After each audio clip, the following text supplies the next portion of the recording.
Hello everyone. Today we will start with a new topic, that is chemical properties of non-metal. In previous lecture we discussed about chemical properties of metals and about the reactivity series. So let's start chemical properties of non-metals. So we know that non-metals have usually 4 to 8 electrons in their outermost shells.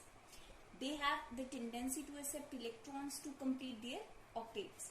By accepting the electrons, they form negatively charged ions and therefore they are known as electronegative elements. All these informations are things we already learned or discussed earlier. Clear? For example, nitrogen, oxygen, fluorine, these are tendency to gain 3, 2 and 1 electrons respectively to complete their octet. So, all non-metals have tendency to gain electrons. They gain electron to complete their octet to get a stable electronic configuration. So now the question is, how do non-metals react with various different elements like oxygen and hydrogen, chlorine, and like different compounds, water, salt solutions. So let's start with the first chemical property of non-metal. The first property is reaction of non-metals with oxygen. When non-metal react with oxygen, that form non-metallic oxides, and these non-metallic oxides are acidic in nature, because हमने discuss किया था in the case of metals, the metallic oxides are basic in nature. So non-metallic oxides are acidic in nature and they have the tendency to turn blue litmus into red. But यहाँ पे हमारे पास एक exception है कि जितने भी हमारे non metallic oxides हैं वो सारे के सारे जो हैं वो एसिडिक नहीं होते. There are some non metallic oxides which are neutral in nature. उनका नेचर जो है वो न्यूट्रल होता है, ना वो एसिडिक होते हैं ना बेसिक होते हैं. So non metallic oxides are acidic in nature while some of them are neutral. So सबसे पहले हम डिस्कस करेंगे about acidic oxides. So oxides of carbon, sulfur, phosphorus are acidic in nature. इनके जो ऑक्साइड्स हैं वो कैसे होते हैं? एसिडिक नेचर के होते हैं. जितने भी हमारे पास 22 नॉन मेटल्स हैं उनमें से मैक्सिममली जितने भी नॉन मेटल्स हैं उनके ऑक्साइड्स जो हैं they are acidic in nature. Carbon react with oxygen, form carbon dioxide, and when this carbon dioxide react with water it form carbonic acid. Obviously carbonic acid is acidic in nature. Similarly sulfur react with oxygen, it forms sulfur dioxide, and sulfur dioxide react with water, it forms sulfurous acid. So sulfurous acid is also acidic in nature. Similarly when 2 atoms of sulfur react with 3 atoms of oxygen, it form sulfuric trioxide. Basically this is known as sulfur trioxide, and when sulfur trioxide react with water it form sulfuric acid. So all these oxides are acidic in nature. Clear? अब हम बात करें अगर neutral oxides की. some non-metal oxides are neutral. for example carbon plus oxygen. अब यहाँ पे देखिए इस केस में कार्बन प्लस ऑक्सीजन ने रिएक्ट करके बनाया था carbon dioxide, but in specific conditions when carbon react with oxygen sometimes it form carbon monoxide, and carbon monoxide is neutral in nature. ये ना एसिडिक है ना बेसिक है, it is neutral. Similarly अगर मैं बात करूं हाइड्रोजन की, 2 molecules of hydrogen react with oxygen, it form water. Water is neutral species. So we can say that there are some non-metal which having neutral oxides. Clear? So it is all about reaction of non-metals with oxygen. Now the second is reaction of non-metal with water. When non-metal react with water there is no result. Basically we can say that non-metals do not react with water. What is the reason behind that? Because non-metal cannot give electrons to reduce the hydrogen ions of water into hydrogen gas. हमने जब acid base discuss किए थे वहां पे भी हमने एक term को डिस्कस किया था कि कोई भी चीज जब रिएक्ट करती है वाटर के साथ रिएक्ट करती है. हमने डिस्कस किया था कुछ पर्टिकुलर एसिड्स के लिए जब कोई भी एसिड वाटर के साथ रिएक्ट करता था तो एसिड के मॉलिक्यूल्स डिसोशिएट होते थे, सिमिलरली वाटर भी डिसोशिएट होता था. अगर मैं यहाँ पे नॉन मेटल की वाटर के साथ रिएक्शन करूं, फॉर एग्जाम्पल मैं इसको यहाँ पे एक्सप्लेन करती हूँ। मेरे पास है कार्बन, मैंने इसको वाटर के अंदर डिसॉल्व किया।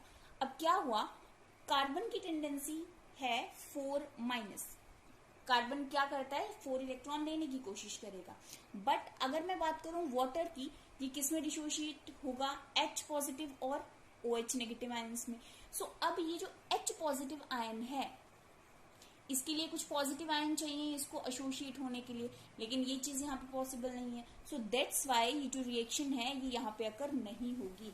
जितने भी हमारे नॉन मेटल्स हैं उनकी टेंडेंसी होती है इलेक्ट्रॉन गेन करने की। So because of this tendency वो किसी भी वाटर मॉलिक्यूल के साथ रिएक्ट नहीं करते हैं। क्लियर। अगर मैं बात करूं रिएक्शन विद एसिड, सिमिलरली जैसा कि वाटर के केस में है यहाँ पे भी सेम है, there is no reaction because non metals are electron acceptor. Obviously उनके पास इलेक्ट्रॉन गेन करने की टेंडेंसी है, therefore they can not give electron to hydrogen ions of an acid. अब जितने भी हमारे एसिड्स हैं उन सब के अंदर क्या कॉमन होता था, दैट इज हाइड्रोजन आयन। अगर हमारे पास जो नॉन मेटल है वो कोई इलेक्ट्रॉन प्रोवाइड नहीं करेगी, दैट मीन्स वो हाइड्रोजन आयन के साथ भी रिएक्ट नहीं करेगी। दैट मीन्स जो हमारी नॉन मेटल है वो एसिड के साथ बिल्कुल भी रिएक्ट नहीं करेगी। फॉर एग्जाम्पल मैं यहाँ पे इसको भी एक एग्जाम्पल के बेसिस पे एक्सप्लेन करूंगी। This is your sulphuric acid H2SO4।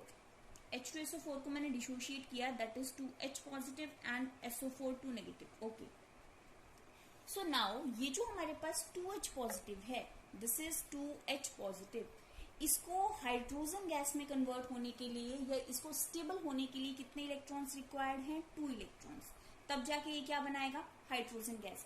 But जो नॉन मेटल है उनकी टेंडेंसी होती है इलेक्ट्रॉन्स गेन करने की। सो अगर यहाँ से इलेक्ट्रॉन, यहाँ तो हाइड्रोजन को भी इलेक्ट्रॉन चाहिए, नॉन मेटल को भी इलेक्ट्रॉन चाहिए, तो इस केस में जब दोनों की टेंडेंसी इलेक्ट्रॉन गेन करने की है तो हाउ दे कैन रिएक्ट, वो आपस में रिएक्ट क्यों करेंगे और कैसे करेंगे। Clear. So this is the reason behind जितने भी हमारे नॉन मेटल्स हैं वो एसिड्स के साथ रिएक्शन शो नहीं करते। After that the next chemical property is reaction with hydrogen. Non metals react with hydrogen under different conditions to form hydrides. जैसे कि हमने डिस्कस किया था, मेटल्स हाइड्रोजन के साथ रिएक्ट करके हाइड्राइड्स बनाती थी, सिमिलरली यहाँ पे नॉन मेटल्स भी हाइड्रोजन के साथ रिएक्ट करके हाइड्राइड्स बनाती हैं। For example hydrogen plus oxygen क्या बना दिया, water. Hydrogen plus sulphur, hydrogen sulphide. Nitrogen plus hydrogen, ammonia. Hydrogen plus chlorine, hydrochloride. So that means जितने भी हमारे नॉन मेटल्स हैं वो हाइड्रोजन के साथ रिएक्ट करते हैं और क्या बनाते हैं, हाइड्राइड्स। इनके लिए डिफरेंट डिफरेंट स्पेसिफिक कंडीशंस होती हैं, कुछ पर्टिकुलर रिक्वायरमेंट्स होती हैं, वो सारी चीजें हम क्लास 11th में डिटेल में डिस्कस करेंगे। फॉर दिस टाइम आपको इतना याद रखना है कि जितने भी हमारे नॉन मेटल्स हैं वो रिएक्ट करते हैं हाइड्रोजन के साथ और क्या बनाते हैं, हाइड्राइड्स। अब हम बात करते हैं हमारी नेक्स्ट केमिकल प्रॉपर्टी की, which is reaction with chlorine. Same reaction जैसा कि हमने मेटल्स में डिस्कस किया था, when non metal react with chlorine it form non metallic chloride. Clear. For example hydrogen plus chlorine क्या बना, hydrogen chloride. Similarly phosphorus plus chlorine क्या बना हमारे पास, फॉस्फोरस क्लोराइड। सो सिमिलरली जैसा मेटल के केस में था, जब भी कोई नॉन मेटल क्लोरीन के साथ रिएक्ट करेगा क्लोराइड बनाएगा। Clear. And now the last chemical property of non metal, that is reaction with salt solution. So जैसा हमने मेटल्स के केस में डिस्कस किया था, more reactive metal less reactive metal को डिस्प्लेस करने की टेंडेंसी रखती थी।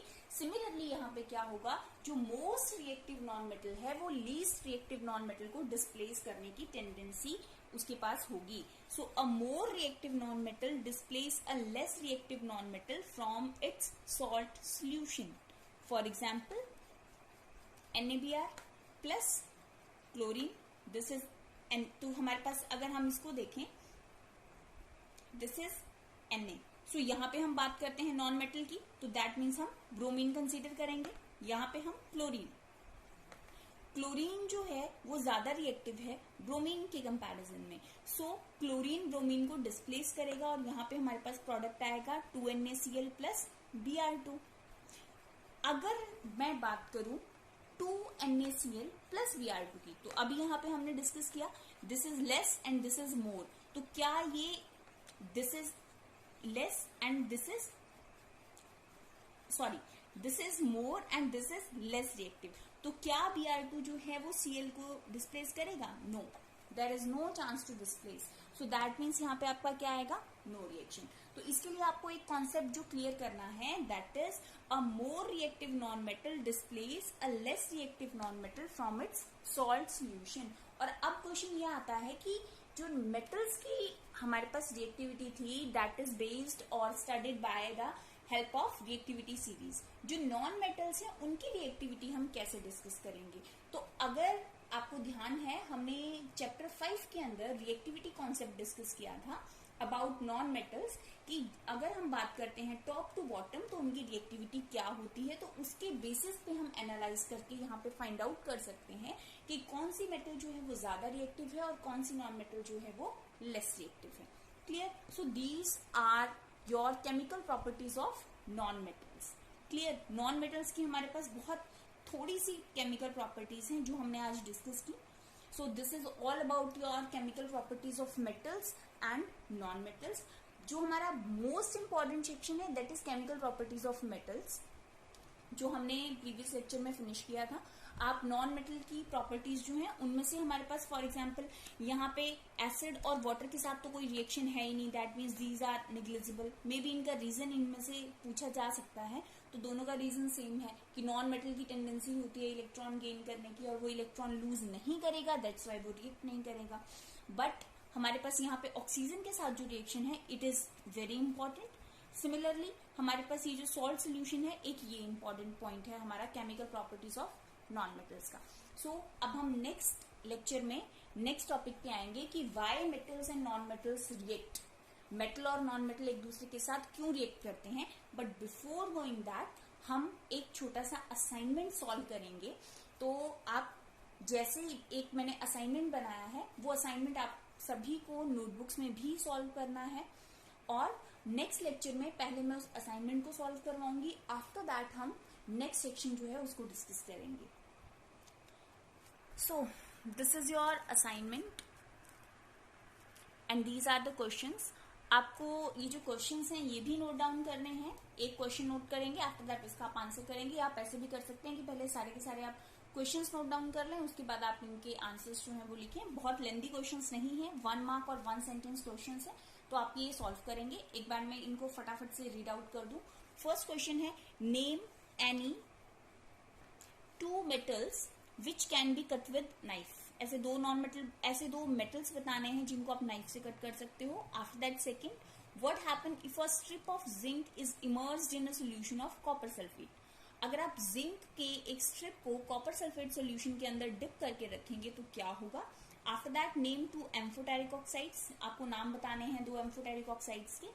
After that, name 1 metal and 1 non metal which exist in liquid at room temperature. एक मेटल और एक नॉन मेटल जो रूम टेम्परेचर पे लिक्विड फॉर्म में होता है। After that, which is more metallic, sodium और एल्यूमिनियम। आपको बताना है दोनों में से कौन सा ज्यादा मेटालिक है। After that, what happened when copper strip immersed in AgNO3 silver nitrate solution? After that, which of the following reaction will not occur? आपको बताना है इनमें से कौन सी, इन 3 रिएक्शंस में से कौन कौन सी रिएक्शन पॉसिबल है और कौन कौन सी रिएक्शन पॉसिबल नहीं है।